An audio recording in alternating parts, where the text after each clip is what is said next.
स्वागत है दोस्तों आपका हमारे इस YouTube चैनल में। दोस्तों आज के इस वीडियो में हम बात करने वाले हैं भारतीय संविधान के प्रमुख भाग के बारे में। जी हाँ दोस्तों, आज के इस वीडियो में हम पूरे 22 भाग के बारे में बात करेंगे और जानेंगे किस पार्ट में किस विषय को सम्मिलित किया गया है। ठीक है, तो ये जो हमारा 395 टोटल अनुच्छेद हैं, इसको टोटल 22 भागों में बांट दिया गया है। तो इन्हीं 22 भागों में वो कौन कौन से पार्ट आते हैं, कौन कौन से सब्जेक्ट आते हैं, उसको आज हम इस वीडियो में कवर करने वाले हैं। तो चलिए इस वीडियो को शुरू करते हैं। अगर हम भाग की बात करें तो हमारे भारत के संविधान में टोटल कुल मिला के हमारे 22 भाग हैं। जी हाँ, हमारे भारतीय संविधान में टोटल 22 भाग हैं। अब हम भाग 1 की बात करें तो हमारे भाग 1 में क्या बताया गया है कि संघ और उसके राज्य क्षेत्र के बारे में बताया गया है, जो कि हमारा कवर क्या करता है, अनुच्छेद 1 से 4 तक को कवर करता है। वहीं हम भाग 2 की बात करें तो ये हमारे नागरिकता के बारे में बात करता है। नागरिकता जो है हमारा अनुच्छेद 5 से लेकर 11 तक में इसको कवर किया गया है। अब आइए देखते हैं हमारा भाग 3 क्या कहता है। भाग 3 की बात करें तो हमारा जो फंडामेंटल राइट है, मौलिक अधिकार है, ये हमारा भाग 3 में इसको बताया गया है, जो कि हमारा 12 से 35 तक के अनुच्छेद के अंतर्गत आता है। चौथा जो हमारा पार्ट है वो राज्य के नीति निर्देशक तत्व DPSP के बारे में बताता है, जो कि हमारा अनुच्छेद 36 से 51 तक में कवर किया जाता है। अगर हम भाग 4 के क की बात करें, भाग 4 में देखिए क 2 पार्ट है, एक भाग 4 है, भाग 4 का क है। तो इसमें मूल कर्तव्य के बारे में बताया गया है, जो कि हमारे अनुच्छेद 51 के क में बताया गया है। हमारा जो 5वां पार्ट है वो हमारा बात करता है संघ के बारे में, यूनियन के बारे में, जो कि हमारा आर्टिकल 52 से लेके 151 के बीच में आता है। इसके अलावा अगर हम देखेंगे तो ये हमारा देखिए इसमें पहला अध्याय क्या होता है। जो हमारा पार्ट है, जो हमारा पार्ट 5 है, इसमें देखिए पहला अध्याय हमारा किसके विषय में बताता है, ये हमारा बताता है कार्यपालिका, राष्ट्रपति व उपराष्ट्रपति के बारे में, जो कि हमारा अनुच्छेद 52 से लेकर 78 तक में बताया गया है। वहीं दूसरे अध्याय की बात करें तो इसमें संसद के बारे में बताया गया है, जो हमारा 79 से 122 के बीच में कवर करता है। तीसरे अध्याय के बारे में बात करें तो ये हमारा राष्ट्रपति की विधायी शक्तियों के बारे में बताया गया है, जो हमारा अनुच्छेद 123 में इसका प्रावधान किया गया है। चौथे अध्याय की अगर हम बात करें तो इसमें संघ की न्यायपालिका के बारे में बताया गया है, जो हमारे देश की जो सुप्रीम कोर्ट होती है उसके बारे में बताया गया है। इसका प्रावधान कहाँ किया गया है, 124 से 147 के बीच में किया गया है। अगर हम 5वें अध्याय की बात करेंगे भाग 5 में, तो उसमें क्या है, भारत का नियंत्रक एवं महालेखा परीक्षक के बारे में बताया गया है, जो हमारा अनुच्छेद 148 से लेकर 151 तक को कवर करता है। तो ये हमारा टोटल 5वां पार्ट था। अब हम आते हैं हमारा पार्ट 6 क्या कहता है। पार्ट 6 में अगर हम देखेंगे तो पार्ट 6 हमारा बात करता है स्टेट के बारे में। अब जो पार्ट 6 है इसको भी कुछ अध्यायों में बांट दिया गया है। तो जो देखिए पहला जो पार्ट 6 होता है वो हमारा अनुच्छेद 152 से 237 तक को कवर करता है। ठीक, अब इसमें जो अध्याय होते हैं तो देखिए जो पहला अध्याय है वो साधारण होता है, जो हमारा 152 में बताया गया है। दूसरा कार्यपालिका के बारे में बताया गया कि राज्य की कार्यपालिका कैसी होगी, जो हमारा अनुच्छेद 153 से 167 के बीच में आता है। राज्य विधानमंडल का जो प्रावधान है हमारे 168 से लेकर 212 तक में इसको कवर किया गया है। चौथा अध्याय हमारा राज्यपाल की विधायी शक्ति के बारे में अनुच्छेद 213 के आधार पर किया गया है। वहीं 5वां पॉइंट हमारा क्या कहता है, राज्यों के उच्च न्यायालय का गठन कैसा होगा, ये हमारा कहाँ दिया गया है, अनुच्छेद 214 से लेकर 231 तक दिया गया है। वहीं 6वां जो हमारा अध्याय है वो अधीनस्थ न्यायालय के बारे में बात करता है, जो अनुच्छेद 233 से लेकर 237 को कवर करता है। आइए हम देखते हैं कि हमारा पार्ट 7 क्या कहता है। पार्ट 7 में अगर हम देखेंगे तो पार्ट 7 जो हमारा क्या कहता है, संशोधन अधिनियम 1956 द्वारा इसको क्या किया गया है, इसको निरसित कर दिया गया है, इसको की कैंसिल कर दिया गया है। ठीक है, ये जो पार्ट 7 है हमारा अनुच्छेद 1956 के द्वारा इसको हटा दिया गया है। 8वां पार्ट हमारा क्या कहता है, 8वां पार्ट जो हमारा बात करता है वो संघ राज्य क्षेत्र के बारे में बात करता है। संघ राज्य क्षेत्र ये हमारा 239 से लेके 242 तक के बारे में बताया गया है। वहीं 9वां जो हमारा पार्ट है वो पंचायत के बारे में बताता है कि हमारे जो राज्य होंगे उनकी पंचायतें कैसी होंगी। तो उसका अनुच्छेद का प्रावधान क्या किया गया है, 243 क से लेके 243 अड़ तक किया गया है। वहीं पार्ट 9 का क जो है हमारा वो नगर पालिका के बारे में बात किया गया है। तो नगर पालिका कहाँ दिया गया है, 243 त से लेके 243 य और छ तक दिया गया है। ठीक, वहीं जो हमारा पार्ट 9 का ख है, पार्ट 9 देखिए 3 भागों में बटा है, पार्ट 9 क, पार्ट 9 ख। ये हमारा सहकारी समितियों के बारे में बताया गया है, 243 से लेके य से लेके 243 य न तक दिया गया है।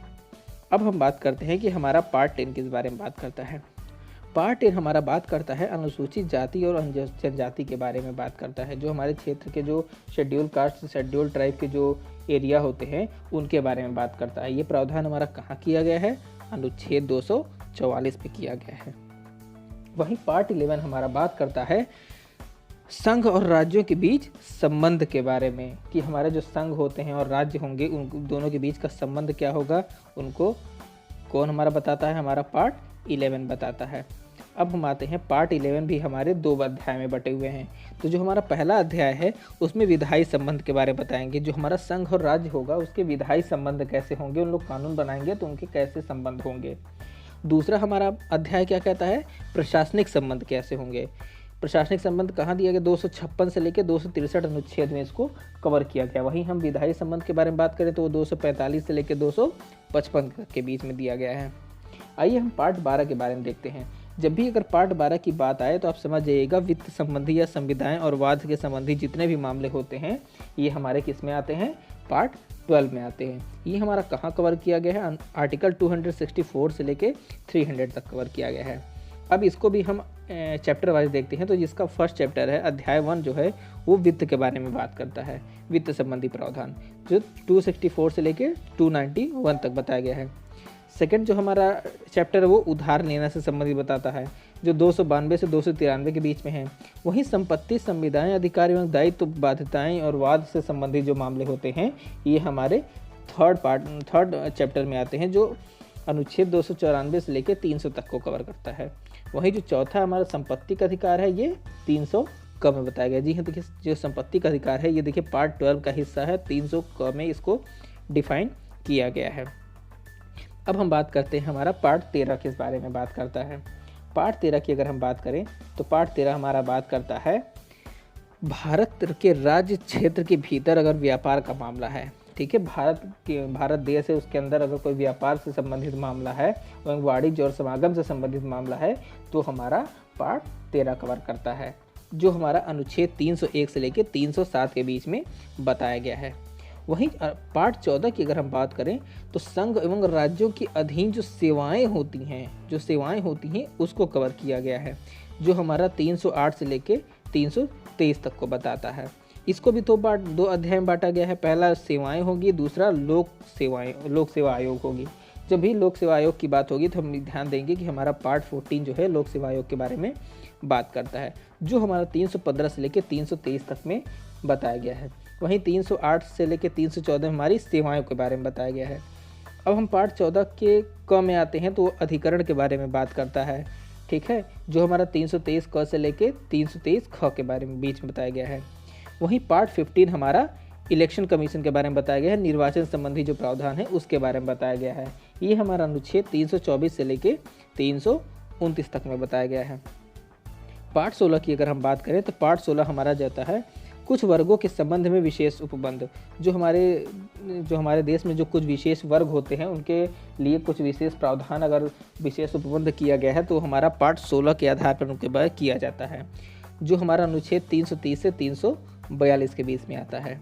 वहीं अगर भाषाओं के बारे में हम बात करें तो राजभाषा के बारे में बात करें तो पार्ट 17 जो है हमारा भाग 17 जो है वो राजभाषा के बारे में बात करता है, 343 से लेकर 351 के बीच में। अब इसको भी 3 भाग में बांट दिया गया है।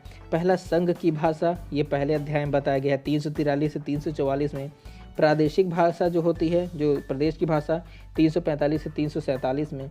वहीं उच्चतम न्यायालय उच्च न्यायालय की भाषा कहाँ दिया गया है हमारा, 348 से लेकर 349 में दिया गया है। चौथा पॉइंट हमारा क्या कहता है, विशेष निर्देश। इसके अलावा जो कोई विशेष निर्देश होगा तो हमारा 350 से 351 में इसका प्रावधान किया गया है। अब हम बात करते हैं हमारा पार्ट 18 किस बारे में बात करता है। जब भी इमरजेंसी की अगर हम बात करेंगे तो हमारा पार्ट 18 जो है इमरजेंसी के बारे में बात करता है, जो हमारा 352 से लेकर 360 के बीच में कवर किया जाता है आर्टिकल। वहीं पार्ट 19 हमारा प्रकीर्ण के बारे में बात करता है, जो हमारे 361 से 367 के बीच में बताया गया है। अगर हम कॉन्स्टिट्यूशनल अमेंडमेंट के बारे में बात करें तो हमारा पार्ट 20 बात करता है 368 के बारे में। और पार्ट 21 के बारे में क्या बताया गया है? पार्ट 21 हमारा अस्थायी संक्रमणकालीन और विशेष उपबंध 369 392 के बारे में बताया गया है। ठीक है, इसके अलावा जो लास्ट हमारा पार्ट होता है वो हमारा संक्षिप्त नाम प्रारंभ हिंदी में प्रकृत पाठ और निरसन के बारे में इसमें बताया गया है। तो ये हमारा टोटल पार्ट जो था हमारा टोटल कितना हो गया? हमारा 22 पार्ट हो गया, जो हमारा किस में बात करता है? हमारे भारतीय संविधान के अनुच्छेद 395 जो हमारे आर्टिकल हैं, जो हमारे 395 जो अनुच्छेद है, इसको टोटल हमने कितने भागों में बांटा है? 22 भागों में बांटा है। और हर पार्ट में कुछ कुछ आर्टिकल को उसमें कवर कर दिया गया। इस तरह से टोटल 395 अनुच्छेद को 22 आर्टिकल में समेट दिया है। तो दोस्तों ये था हमारा पार्ट के बारे में हमारा एक छोटा सा वीडियो, जिससे आपको परिचय हो सके कि हमारे किस पार्ट में कौन सा विषय सम्मिलित किया गया है और हमारे टोटल कितने पार्ट हैं और कौन सा विषय किस पार्ट में आता है। तो दोस्तों आई होप कि हमारा ये वीडियो आपको काफ़ी पसंद आया होगा।